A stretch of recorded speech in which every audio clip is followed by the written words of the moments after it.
In the book of El Filibusterismo, I choose chapter 50, and it talks about Ilya's family. In this chapter, the life and suffering of Ilya's great-grandfather was mentioned. His great-grandfather was a bookkeeper who worked under a Spanish merchant in Manila. One night, the warehouse catches on fire, and he was blamed by the merchant. He was subsequently dragged behind a horse in a public as a punishment, even without an evidence that could prove that he has done a wrongdoing. His grandfather symbolizes our poor and innocent Filipinos who were blamed with such accusation without a concrete evidence.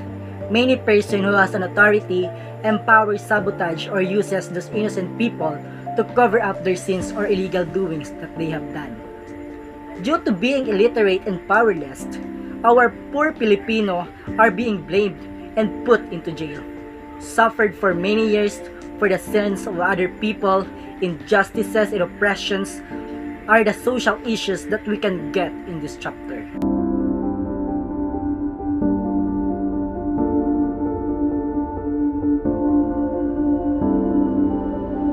In the book of Noli Me Tangere, I choose chapter 4, and it talks about the story of Gabi Santanes.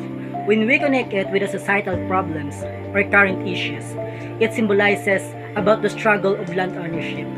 The chapter tackles about the control of the friar towards the land of the natives or farmers. Nowadays, we also have this struggle wherein some people use their power and authorities to take the land of our poor farmer just for their own interest, even without thought it is not in accordance with that law. Farmers are getting killed for demanding their rights, and dummy beneficiaries had been settled by landlords on the land meant for the landless. It has so much more great impacts, such as poverty and also taking the rights of every individual.